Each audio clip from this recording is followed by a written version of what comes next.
Hello hello प्यारे बच्चों, नमस्कार। मैं अरुण सक्सेना स्वागत करता हूं आपका रोजगार विद अंकित डिफेंस परिवार में, और आपके लिए एक बेहतरीन शानदार सा सेशन लेकर मैं उपस्थित हो गया हूं यहां पर। प्यारे बच्चे, इस शानदार से सेशन के अंतर्गत मैं दर्रे कराऊंगा जो विभिन्न एग्जाम्स में आपसे पूछे जाते रहते हैं, और दर्रे लगभग भारत में 68 है, लेकिन कराऊंगा लगभग 20, यानी कि जो मोस्ट इंपॉर्टेंट दर्रे हैं बस उतना ही ज्ञान मैं आपको दूंगा जो आपके लिए बहुत जरूरी है। आदि यदुवंशी जी, रघुवीर सिंह राजपूत जी समेत से सभी बच्चे जो इस समय क्लास में लाइव हैं, सबका स्वागत है। ठीक है जी, चलिए स्टार्ट करते हैं सेशन को। भारत के दर्रे, हालांकि स्टार्ट करने की जरूरत तो नहीं है, क्योंकि ये सेशन जो है मैंने कल ही आपको स्टार्ट करवाया था। ठीक है जी, क्या करवाया था बच्चे? कल ही स्टार्ट कराया था, लेकिन फिर भी थोड़ा सा जानकारी तो देना बनता है, थोड़ी जानकारी मैं जरूर दूंगा आपको। ठीक है, मैंने आप लोगों को क्या बताया था कि दो पर्वतों के बीच या किन्हीं पर्वतों के बीच जो व्यापारिक मार्ग होते हैं, जैसे शहर ये है एक और एक शहर ये है, इन दोनों को जोड़ने के लिए जो मार्ग होते हैं ना, ये दर्रा कहलाता है। दो पर्वतों के बीच स्थित व्यापारिक मार्ग क्या कहलाता है बच्चे? दर्रा कहलाता है। आप अच्छी तरीके से समझना, उसको गैप अथवा पास के नाम से भी हम लोग पुकारते हैं। दर्रों में मैंने आपको बताया था दो प्रकार के प्रश्न विशेष तौर पर बनते हैं कि वो स्थित कहाँ है, और मेरे प्यारे बच्चा वो किस किस को जोड़ता है। मैंने लद्दाख के दर्रे और जम्मू कश्मीर के महत्वपूर्ण दर्रे आप लोगों को करा दिए थे। अब पारी हिमाचल प्रदेश के दर्रों की है। हिमाचल प्रदेश के दर्रे भी शायद मैंने आपको कल करा दिए थे। मैंने आपको शिवकीला दर्रा और रोहतांग दर्रा दोनों ही बताए थे। अच्छा, दो नोट जरूर मैं डलवाऊंगा, क्योंकि कल मैंने नोट नहीं डलवाए थे। पहला नोट तो मेरे प्यारे बच्चा ये है कि जवाहर सुरंग अथवा बनिहाल सुरंग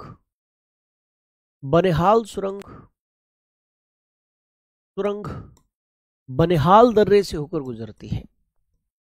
बनिहाल दर्रे से, बनिहाल गैप से होकर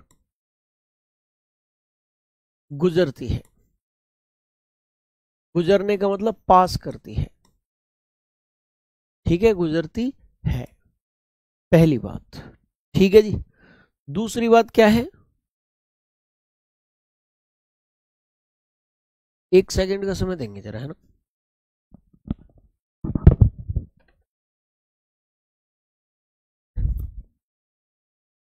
दूसरी बात क्या है मेरे बच्चे? दूसरी बात, नोट नंबर 2 जो है वो ये रहा, नोट नंबर 1 ये रहा, नोट नंबर 2 ये रहा। और दूसरी चीज जो है वो मैंने आपको नहीं बताई थी शायद, रोहतांग सुरंग अथवा अटल सुरंग।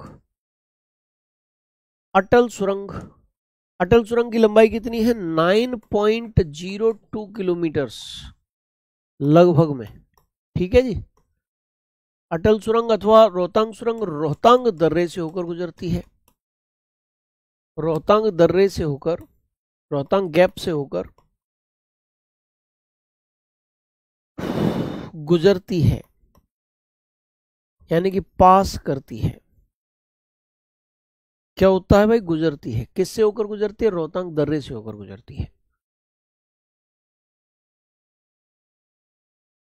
कौन सी सुरंग है बेटा? रोहतांग सुरंग या फिर अटल सुरंग गुजरती है मेरे बच्चे। आप अच्छी तरीके से दिखाई दे रहे, देख लीजिए इन चीजों को। मैंने कल आप लोगों को कितना कराया था? रोहतांग दर्रे तक आप लोगों को सब कुछ करा दिया था। बताओ मैं गलत तो नहीं करा? कहां तक कराया था कल, जरा बताना आप सभी लोग बताओ।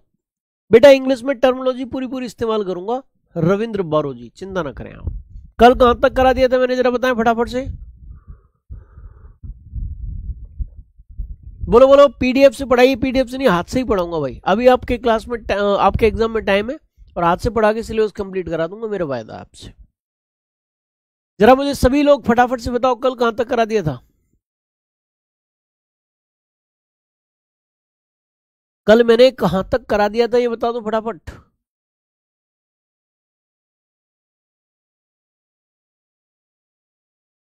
रोहतांग दर्रे तक करा दिया था। जी जी जी जी, okay okay okay okay okay okay okay okay, ठीक है आगे बढ़ जाते हैं तो फिर। और प्यारे बच्चे यहां पर एक क्या लेते हैं, मैप उठा लेते हैं। ये रहा मैप, देखिए क्या ये मैप है। और इस मैप को कर लेते हैं थोड़ा सा डार्क। अब हम उत्तराखंड के महत्वपूर्ण दर्रों की चर्चा आपके साथ करने जा रहे हैं। किसके महत्वपूर्ण दर्रे बच्चे, उत्तराखंड के महत्वपूर्ण दर्रे, उनकी चर्चा आपके साथ करेंगे। ये देखिए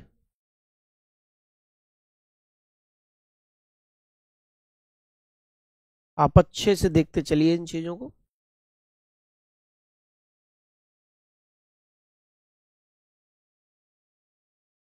ये देखिए आपको क्या करना, अच्छे से देखना भाई।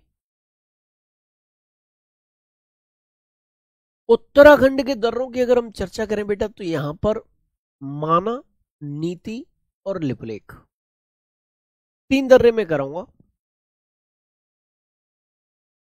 एक है माना, एक है नीति और एक है लिपुलेख। माना, नीति और लिपुलेख 3 दर्रे हैं मेरे।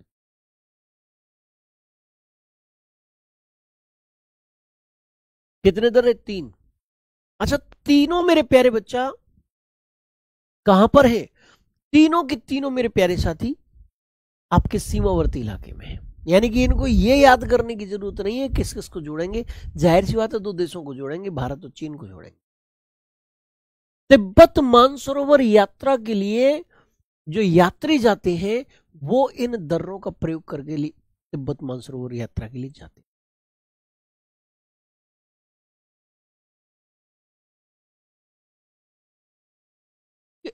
किसका प्रयोग करते हैं भाई, इन दर्रों का प्रयोग करते हैं बेटा। कहां पर स्थित है ये, उत्तराखंड में स्थित है। आप लिख लीजिए फटाफट से। 5 दर्रे कल कराए थे, 6वां दर्रा है आपका बताओ माना, 7वां दर्रा है नीति और 8वां दर्रा है लिपुलेख। लिपुलेख माना कहां भाई, उत्तराखंड में है। नीति कहां है, उत्तराखंड में है। और लिपुलेख कहां है, उत्तराखंड में है। ये किसको जोड़ते हैं, भारत और चीन को। भारत चीन को। ये किसको जोड़ता है, भारत चीन को, चीन को। और ये किसको जोड़ता है, ये भी भारत और चीन को। तीनों दर्रे भारत और चीन को ही जोड़ते हैं। यहां पर लिपुलेख दर्रा मोस्ट इंपॉर्टेंट है, क्यों, क्योंकि चीन के बहकावे में आकर जो नेपाल है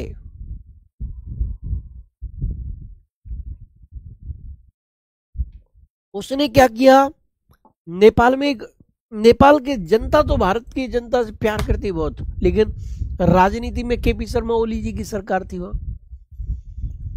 चीन के एजेंडे पे चले, भारत से क्या करने के लिए, प्रतिद्वंदता करने के लिए, भारत के खिलाफ जनता को भड़काने के लिए उन्होंने लिम्पिया, द्वारा काला पानी, लिपुलेख इन तीनों क्षेत्रों पे दावा कर दिया कि ये क्षेत्र हमारे हैं, जबकि पहले से ये क्षेत्र तो हमारे हैं। हाँ हाँ पहले से ही हमारे भैया है। तो भैया यहां पर इन चीजों को देखो। और एक चीज और समझ लो नोट डाल के, है उत्तराखंड के माना, नीति, लिपुलेख आदि दर्रों का प्रयोग, आदि दर्रों का प्रयोग, आदि दर्रों का प्रयोग यानी कि यूज कैलाश मानसरोवर यात्रा, कैलाश मानसरोवर यात्रा, यात्रा यानी कि विजिट के लिए किया जाता है, के लिए किया जाता है। किसके लिए किया जाता है भाई? कैलाश मानसरोवर यात्रा के लिए किया जाता है। किनका? इन तीनों दर्रों का। ठीक है जी, चलिए बहुत बढ़िया।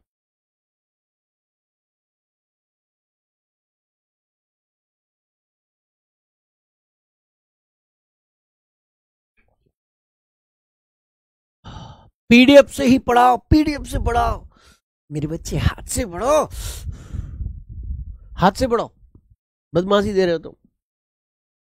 अच्छा सुनो, इधर देखो आओ, अब हम बात करेंगे बेटा सिक्किम के दर्रों की। यहां पर एक दर्रा है नाथुला। कौन सा दर्रा है बेटा? नाथुला। और यहां पर एक दर्रा है जेलेपला। जेलेपला, ये दो दर्रे मेरे बच्चे सिक्किम के दर्रे हैं, नाथुला और जेलेपला। मेरे बच्चा नाथुला दर्रा जो है वो भी सीमा पर है और जेलेपला दर्रा जो है वो भी सीमा पर है, यानी कि जाहिर सी बात है कि ये दोनों दर्रे भारत और चीन की क्या कर रहे हैं कि बीच कनेक्टिविटी बना रहे हैं, भारत और चीन को आपस में जोड़ने का काम कर रहे हैं, नाथुला दर्रा और जेलेपला दर्रा मेरे बच्चा।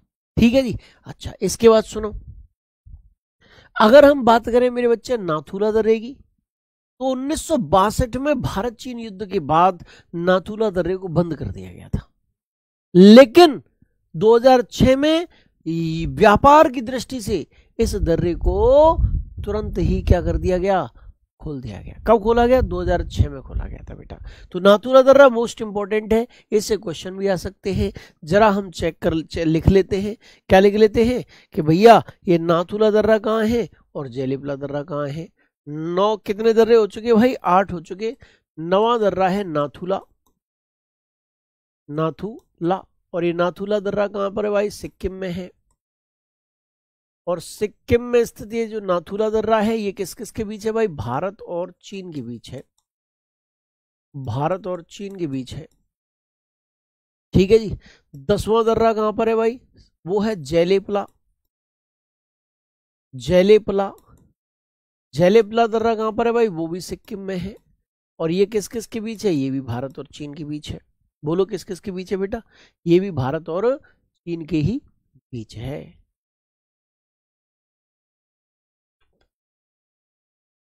किस किस के बीच है? भारत और चीन के बीच है। कौन सा दर्रा बेटा?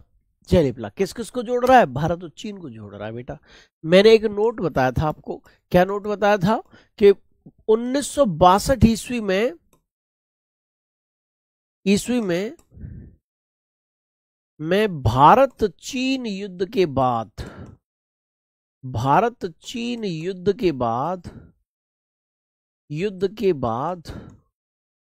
भारत और चीन युद्ध के बाद मेरे बच्चे 1962 ईस्वी में नाथुला दर्रे को बंद कर दिया गया था, गया था। क्लोज्ड, बंद यानी कि क्लोज, क्या कर दिया गया? क्लोज कर दिया गया। ठीक है जी। वर्ष 2006 ईस्वी में व्यापार, किसकी दृष्टि से? व्यापार यानी कि ट्रेड की दृष्टि से नाथुला दर्रे को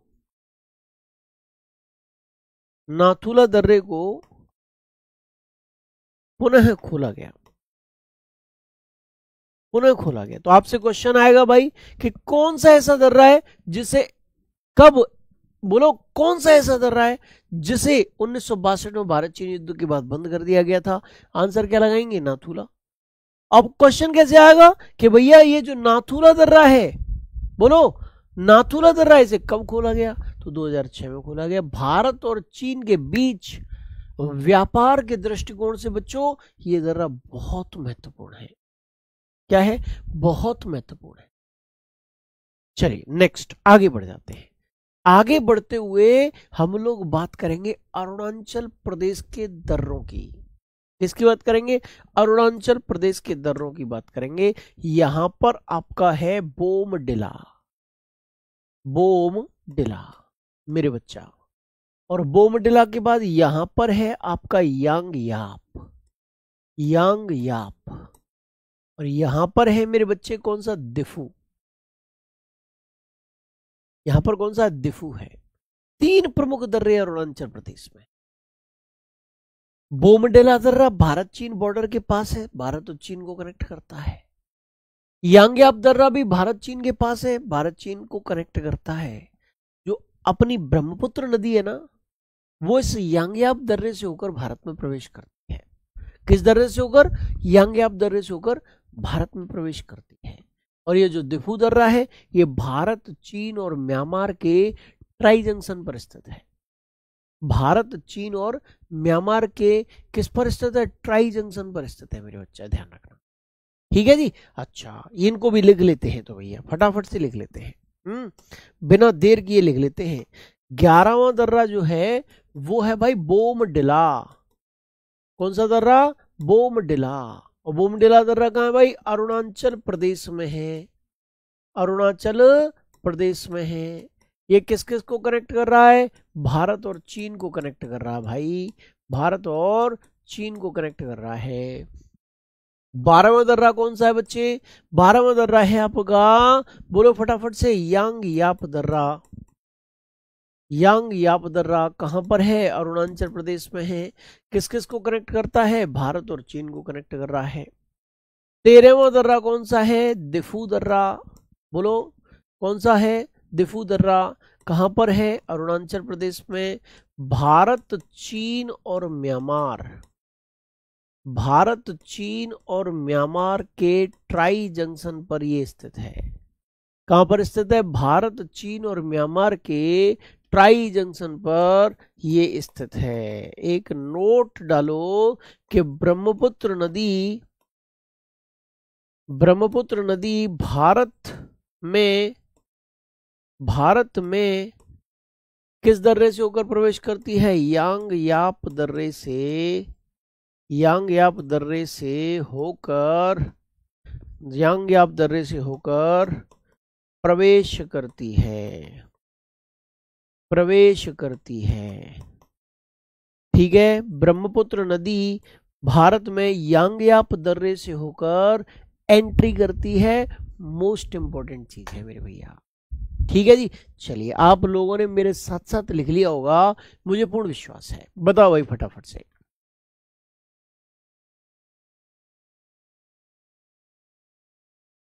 बताओ भाई फटाफट से। तन्नू प्रिया जी, अजय शर्मा जी, आशुतोष राजपूत जी, दीपक पाल जी, हिमांशु सिंह जी, विजय कुमार जी, राहुल कुमार जी, सोनू राज जी, दीपक पाल जी, भाई वाह, एकदम भाई साहब, एकदम बच्चे एकदम जोर शोर से क्लास को ले रहे हैं। तुम्हारी कसम मुझे भी बहुत मजा आ रहा है, एकदम एकदम चोला मेरा बहुत मतलब चैन में है, बहुत खुश हूं मैं कि बच्चे एकदम, बच्चों के अंदर करंट है।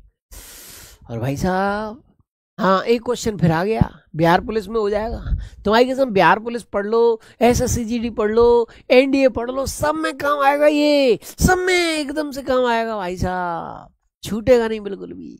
हाँ, चलो आगे बढ़ जाते हैं बच्चे हम, है ना। शाबाश, बहुत अच्छा। एक दर्रा और कराऊंगा बेटा इसमें, है एक दर्रा बस इधर और कराऊंगा, और उस दर्रे का नाम है बेटा तुजू दर्रा। कौन सा नाम है बेटा उसका, उसका नाम है तुजू दर्रा। ये कहां पर है, ये मणिपुर में है मेरे बच्चे। बोलो कहां पर है प्यारे साथी, ये मणिपुर में है। और ये भारत और म्यांमार, ये देश कौन सा है, म्यांमार देश है। भारत और म्यांमार को आपस में कनेक्ट करने का, क्या करने का, कनेक्ट करने का काम ये कर रहा है। कौन सा दर्रा बच्चे, तुजू दर्रा। बोलो तुजू दर्रा मेरे। यहां पर आप देख सकते हैं, इसको जान सकते हैं, समझ सकते हैं, क्लियर कर सकते हैं। अच्छा चलो आगे बढ़ जाते हैं। एक दर्रा और हमने कराया है, इसका नाम क्या है, इसका नाम है तुजू दर्रा।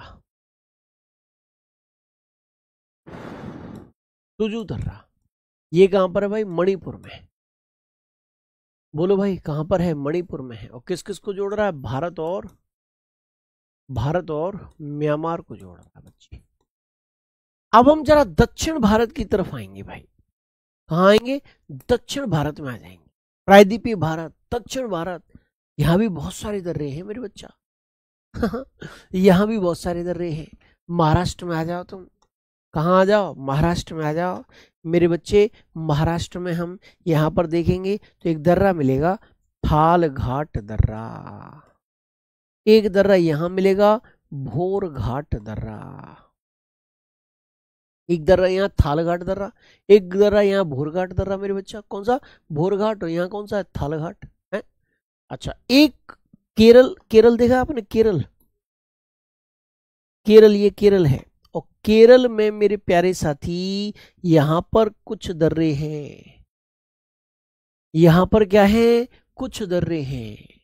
जैसे एक है पालघाट दर्रा, एक है पालघाट दर्रा, एक है भोरघाट दर्रा।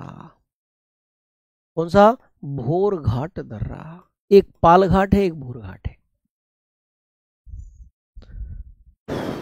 पालघाट दर्रा, भोरघाट दर्रा। बताओ भाई, समझ में आया कि नहीं आया, क्लियर हुआ कि नहीं हुआ।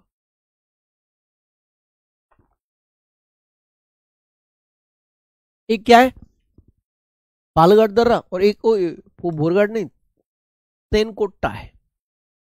एक शेनकोट्टा दर्रा है, शेनकोट्टा दर्रा। पालघाट दर्रा भी है, शेनकोट्टा दर्रा भी है। प्यारे बच्चे, जो पालघाट है ये क्या है,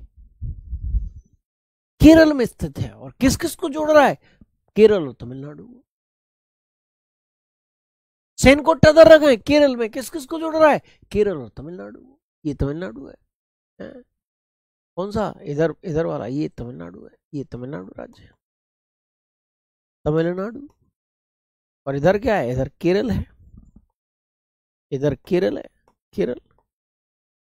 केरल और तमिलनाडु को दोनों जोड़ रहे हैं, दोनों केंद्र, दोनों केरल में ही स्थित है मेरे भैया।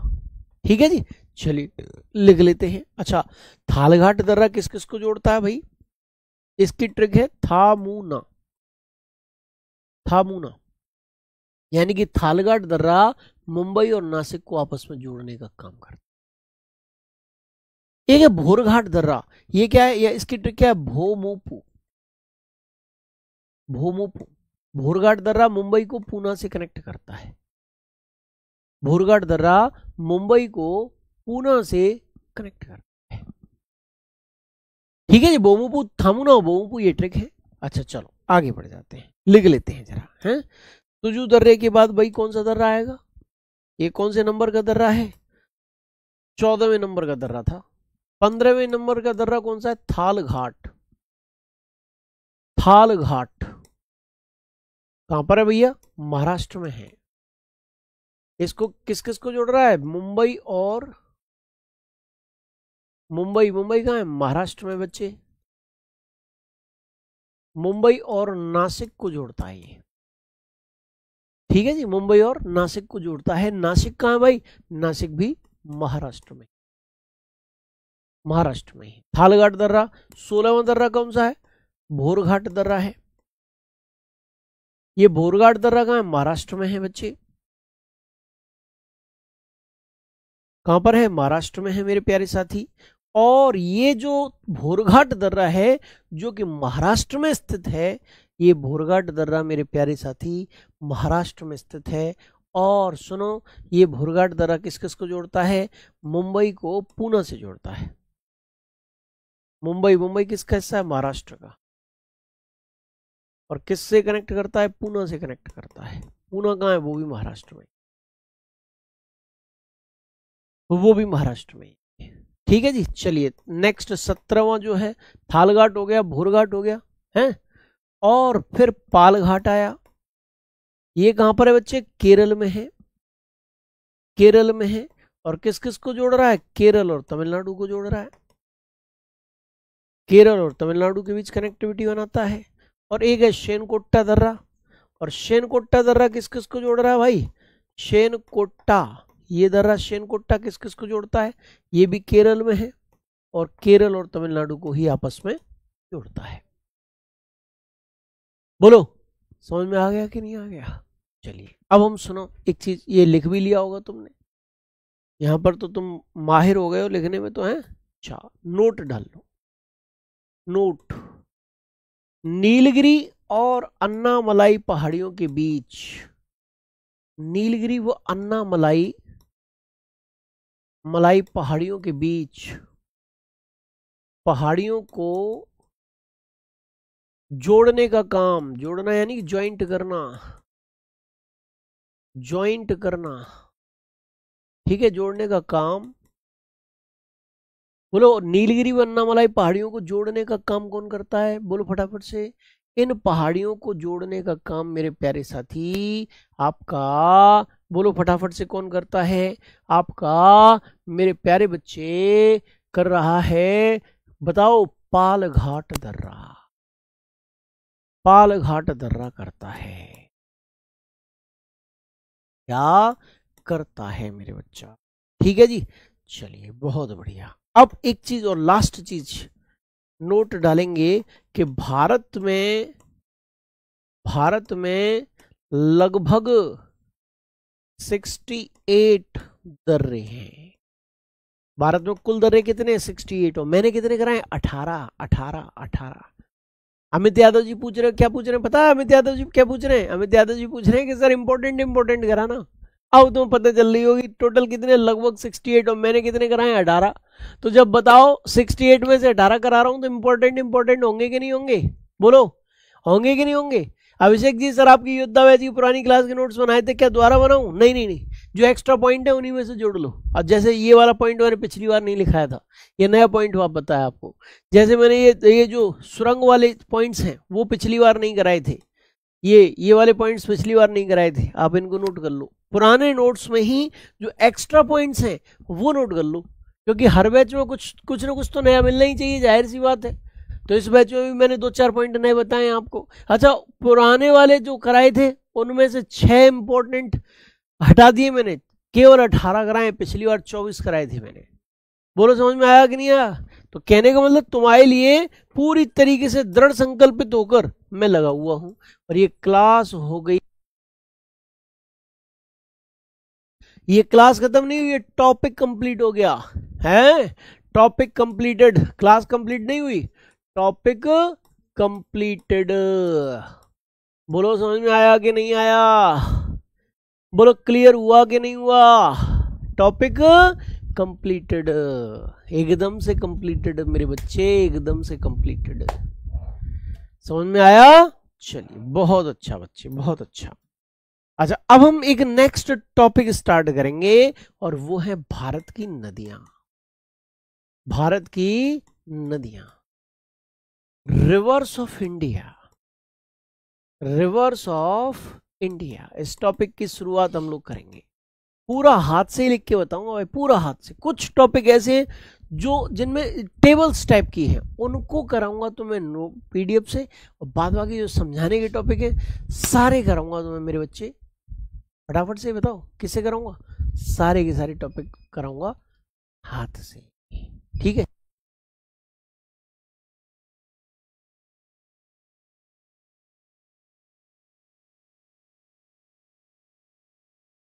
मेरे प्यारे साथी, एक चीज हमेशा ध्यान रखना, अब ये नया टॉपिक स्टार्ट होने जा रहा है। कुछ बच्चे एकदम करंट सा ढीला सा पड़ रहा है तुम्हारी किस्म, मुझे लग रहा है तुम्हारा करंट ढीला पड़ गया, और मैं करंट बनाने के लिए अब तुम्हें 2 बोलूंगा। एक चीज हमेशा ध्यान रखना, जो बच्चे जैसे मैं हूं, मैं इस पथ पर चलता रहूंगा भाई साहब। तुम्हें सफल बनाने का जो सिलसिला मैंने शुरू किया है उस सिलसिले को खत्म होने नहीं दूंगा। अब एक एक बात बता रहा हूं मैं तुम्हें कि चलता रहूंगा पथ पर, तो चलने में माहिर बन जाऊंगा, और या तो मंजिल मिल जाएगी या अच्छा मुसाफिर बन जाऊंगा। तो मेरे बच्चे, अगर आप पढ़ रहे हैं अच्छी तरीके से तो हमेशा ध्यान रखना,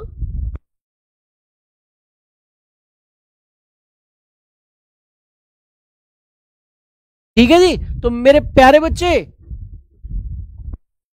मैं क्या बता रहा था कि अगर आप चलते रहे तो निश्चित तौर पर आप सफल हो जाएंगे। जैसे मैंने एक बार मैंने सिविल सर्विसेज की तैयारी की, मैं सिविल सर्विसेज में सिलेक्शन नहीं ले पाया,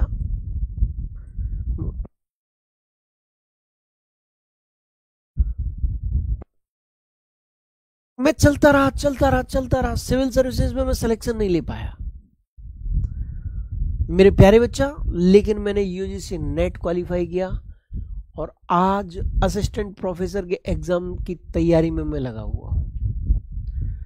तो हमेशा ध्यान रखना, जो व्यक्ति, और सुनो, आप लोगों को पढ़ा रहा हूं, भगवान ने मुझे यहां तक पहुंचा दिया, आपके सामने जिस जगह पे मैं हूं उस जगह पर पहुंचने के लिए भी लोग क्या करते हैं, हजारों लोग तरसते हैं। जिस जगह पर मैं हूं उस जगह, तो मेरे प्यारे बच्चे, जिस जगह पे मैं हूं उस जगह के लिए भी लाखों लोग तरसते हैं। इसीलिए मैं आपसे कह रहा हूं कि लगातार लगे रहिए, लगातार लगे रहिए, लगातार लगे रहिए। स्वामी विवेकानंद जी ने कहा था, क्या कहा था, कि जब तक लगे उठो जागो और जब तक लगे रहो तब तक की सफलता न मिल जाए मेरे बच्चा। ठीक है जी। एक चीज और मैं तो बता रहा हूं कि कामयाब न हुआ, काबिल होकर भी अभ्यास करूंगा मैं। एक और साल यूं ही बीत जाता है, पर एक और प्रयास करूंगा मैं। ठीक है जी। एक चीज ध्यान रखना, इस चीज को, जिद न करो उजली शाम को पाने की, जो हो न अपना उसे अपना बनाने की। जिद न करो, तूफान बहुत आते हैं इस समंदर में, इसके साहिल पर बनाने की जिद ना करो। यानी कि कहने का मतलब, जिद उस चीज की मत करो, आराम से जोड़ दो इस चीज को, आराम से जोड़ दो। आराम से सोने की जिद मत करो, सिलेक्शन लेने की जिद करो। हमेशा ध्यान रखना, और ध्यान रखना, सपने अगर तुमने देखे हैं तो उनको साकार करने के लिए लगातार लगे रहो। ये सपने, एक चीज ध्यान रखना कि सपने वो नहीं है जो रात में सोते हुए हम देखते हैं, सपने वो हैं जो रात में हमें सोने नहीं देते हैं। ठीक है जी। चलिए आगे बढ़ते हैं। भारत की नदियां, मेरे प्यारे बच्चे, प्यारे साथी, यहां पर आप देख पा रहे हैं एक पर्वत है, और वायुमंडल में जो सबसे निचली परत है उसमें एक चीज है कि जैसे जैसे हम ऊपर जाते हैं, 1 किलोमीटर की ऊंचाई पर 6.5 डिग्री सेंटीग्रेड तापमान जो है वो गिर जाता है।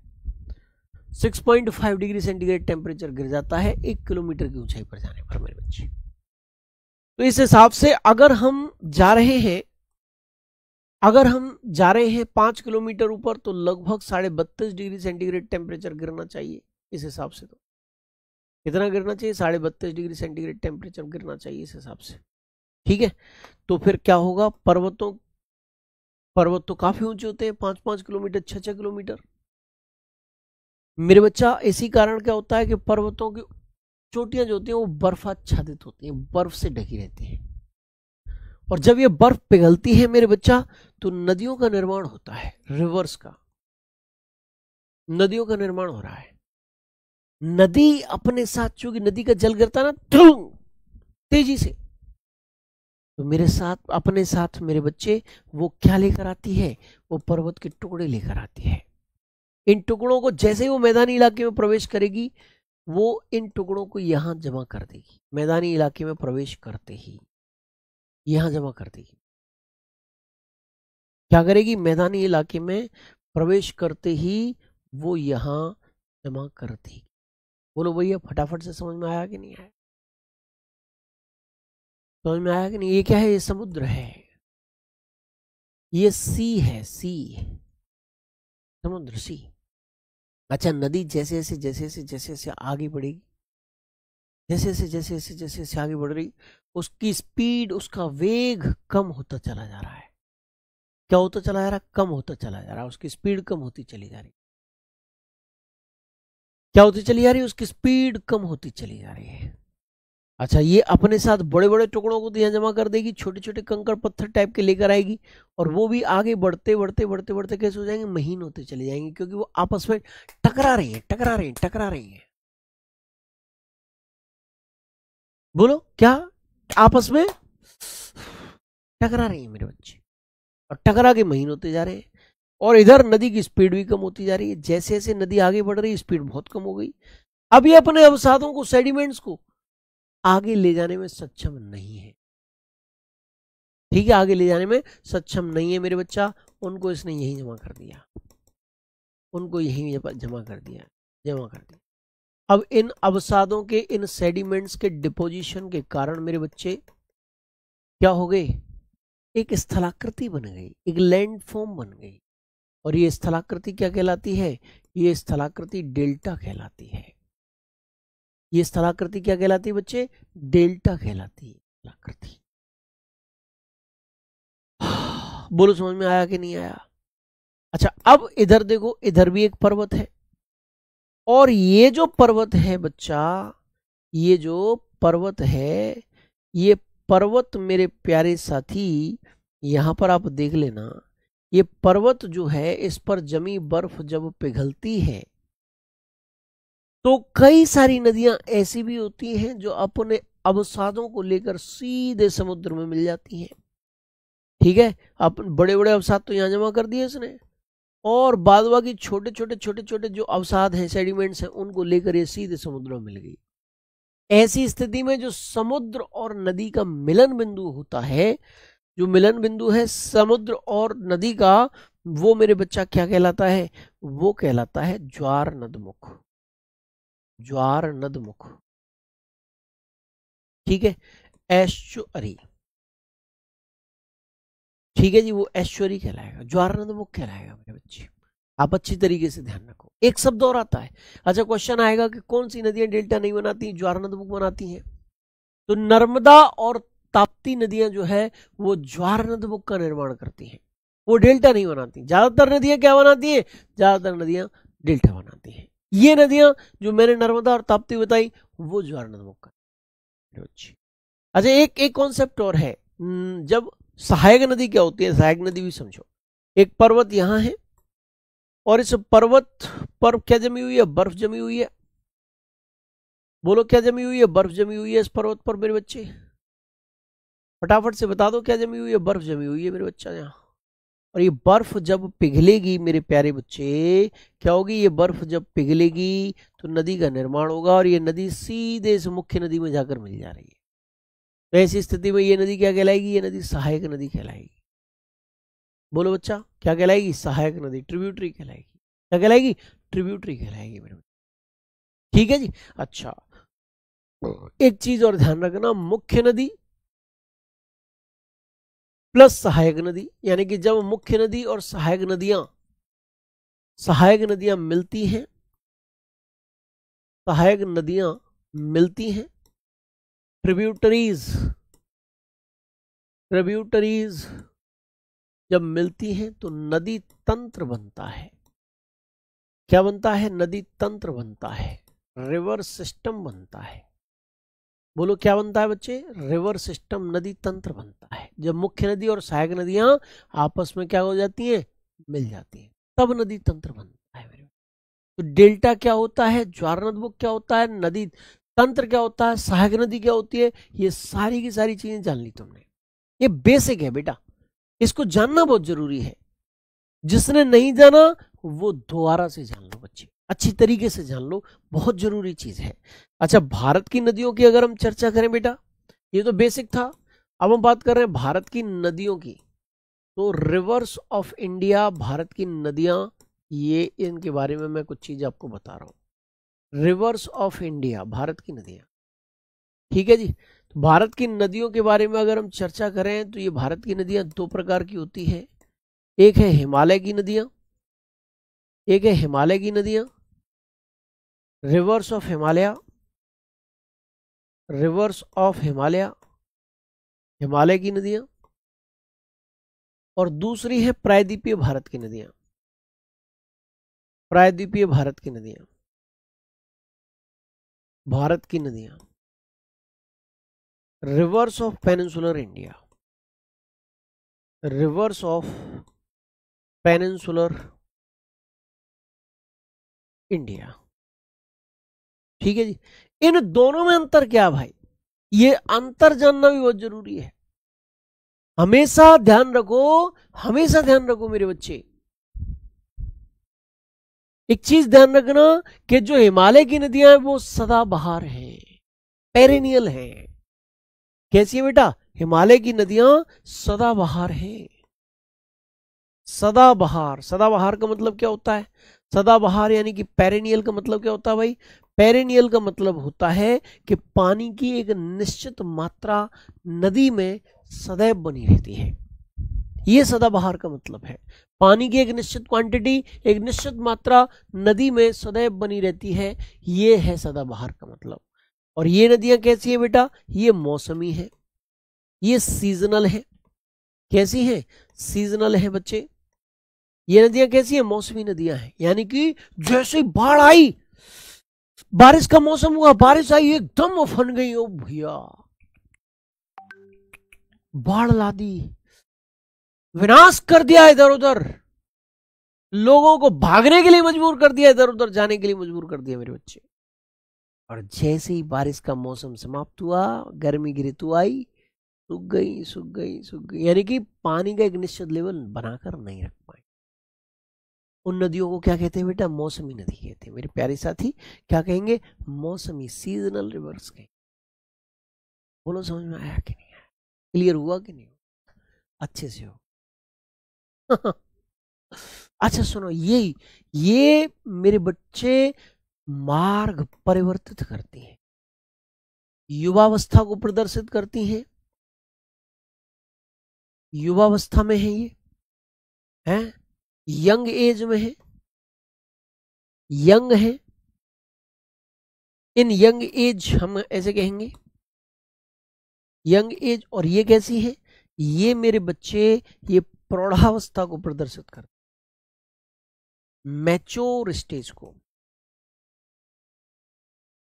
ये मैच्योर स्टेज को प्रदर्शित कर।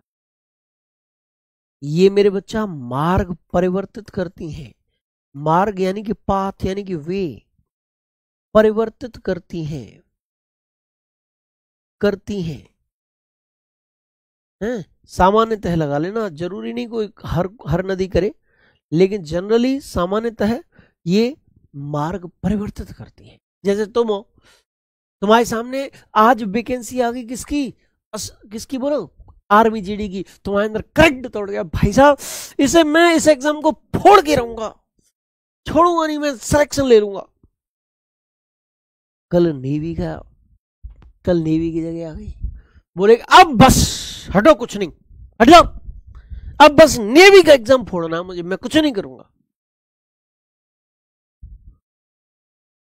4 दिन बाद कोस्ट गार्ड की जगह आ गई, कुछ नहीं, अब बस इस एग्जाम को फोड़ के रहूंगा, कुछ नहीं, कुछ भी हो जाए इसको फोड़ दूंगा, इसमें सिलेक्शन ले लूंगा। अब वैकेंसी आ गई एनडीए की, ओए इसमें तो मैं लेफ्टिनेंट कर्नल बन जाऊंगा, गद्दी पे बैठूंगा, ऑर्डर दे दूंगा सबको, 1.5-2 लाख रुपए सैलरी होगी मेरी। ओए भैया हटाओ, कुछ नहीं, अब मैं एनडीए की तैयारी करूंगा, फूफा जी क्लास लूंगा, बस फूफा जी मेरा बस सिलेक्शन दिला देना तुम, बस मैं तुम्हारे ऊपर हूं। ये युवावस्था में तुम्हारी तरह मार्ग परिवर्तित कर सकती है, और ये प्रौढ़ावस्था में मेरी तरह है। जैसे मैं हूं, 35 साल की उम्र हो गई मेरी, अब भैया मैं तो जो सोचूं कि नेवी फोड़ दूंगा, नेवी का एग्जाम फोड़ दूंगा, एयरफोर्स का एग्जाम फोड़ दूंगा, और कोस्ट गार्ड का एग्जाम फोड़ दूंगा, अब मेरे अंदर वो चेतना नहीं है। मेरा लक्ष्य सध चुका है, मैं टीचर हूं, टीचर ही रहूंगा। हाँ, लेकिन जैसे असिस्टेंट प्रोफेसर का एग्जाम आता है, क्योंकि मैं नेट क्वालिफाइड हूं, फिर मेरे अंदर भी करंट दौड़ जाता है कि बस आपकी बार असिस्टेंट प्रोफेसर का एग्जाम पार, 2 साल बाद आया है, इसको फोड़ के रहूंगा। यहाँ मैंने एक लक्ष्य बना लिया कि मैं टीचर ही रहूंगा, प्रोफेसर बनूंगा या लेक्चरर ही रहूंगा। तो ये सामान्यतः मार्ग परिवर्तित नहीं करती।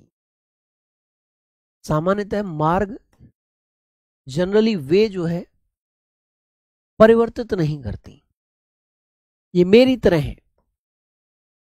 क्योंकि ये मैच्योर स्टेज में है, मैच्योर है ये, है ना। इनका मार्ग परिवर्तित नहीं करती, फिक्स रहता है लगभग।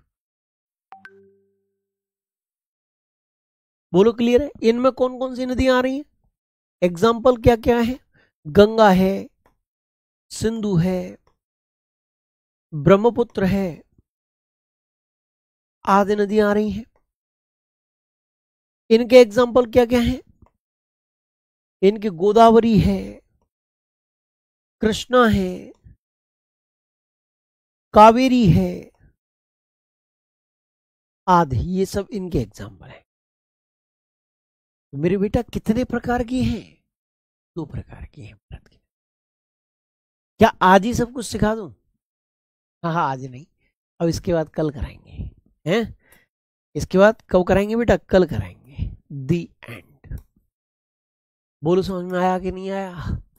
और मेरे बच्चे, तुम्हें मैंने सिलेक्शन दिलाने की ठान रखी है नहीं, इसलिए रिवाइज जरूर कराऊंगा, तुम्हारी कसम रिवाइज जरूर कराऊंगा, चाहे कुछ भी हो जाए, चाहे क्लास 2-4 मिनट लेट हो जाए, कोई दिक्कत नहीं है। हाँ, रिवाइज जरूर कराऊंगा। देखो भाई, माना दर्रा कहाँ है? उत्तराखंड में। नीति दर्रा कहाँ है? उत्तराखंड में। लिपुलेख दर्रा कहाँ है? उत्तराखंड में। तीनों किसको जोड़ रहे हैं? भारत और चीन को। कैलाश मानसरोवर यात्रा के लिए इनका प्रयोग होता है? हाँ होता है। कौन सा दर्रा ऐसा है जिसे 1962 में भारत चीन युद्ध के बाद बंद कर दिया गया और 2006 में पुनः खुला गया? नाथुला दर्रा है। कहाँ पर है? सिक्किम में। किसको जोड़ता है? भारत चीन को। जलेपला दर्रा कहाँ है? सिक्किम में। किस किस को जोड़ता है? भारत चीन को। बोमडिला, यांगयाप और दिफू दर्रा कहाँ है? अरुणाचल प्रदेश में। यांगयाप और बोमडिला किसको कनेक्ट कर रहे हैं? भारत और चीन को। दिफू भारत चीन म्यांमार ट्राई जंक्शन पर है। तुजू दर्रा कहाँ है? मणिपुर में। किसको कनेक्ट कर रहा है? भारत और म्यांमार को। थालघाट और बोरघाट दर्रे कहाँ है? महाराष्ट्र में। थालघाट दर्रा किस किस को जोड़ रहा है? मुंबई को नासिक से। और बोरघाट दर्रा मुंबई को पूना से। पालघाट और शेनकोट्टा दर्रा कहाँ है? केरल में। ये दोनों किस किस को कनेक्ट कर रहे हैं? केरल और तमिलनाडु को कनेक्ट कर रहे हैं। बस इतना कराया मैंने आज की इस क्लास में है। इसके बाद भारत की नदियां, यहां पर देखो, नदी सागर में मिलने से पहले अपने अवसादों का जमाव करके एक स्थलाकृति बनाती है, क्या कहलाता है? डेल्टा। जब नदी सारे अवसादों को लेकर सीधे समुद्र में मिल जाती है तो क्या कहलाता है? वो नदी, जो नदी और समुद्र का मिलन बिंदु है, वो ज्वार नदमुख कहलाता है। मुख्य नदी और सहायक नदियां जब मिलती है तो क्या बनता है? नदी तंत्र बनता है बच्चे। भारत की नदियां कितने प्रकार की हैं? 2 प्रकार की। हिमालय की नदियां, प्रायद्वीपीय भारत की नदियां। क्या हिमालय की नदियां सदाबहार हैं? हाँ हैं। प्रायद्वीपीय भारत की नदियां कैसी हैं? मौसमी हैं। युवावस्था में कौन सी हैं? ये हैं। प्रौढ़ावस्था में कौन सी हैं? ये हैं।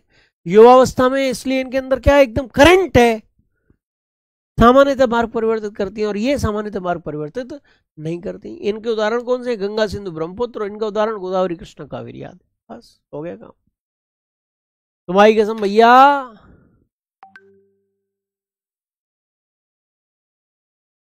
अरे जी क्या हो रहा है? राधे राधे बोल रहा है, मोबाइल राधे राधे बोल रहा है। क्यों कह रहा है इनसे राधे राधे कर दे? ठीक है भैया, राधे राधे है। कल मिलेंगे बेटे, भारत की नदी टॉपिक को आगे बढ़ाएंगे। तब तक के लिए जय हिंद, जय भारत, जय महाकाल, राधे राधे।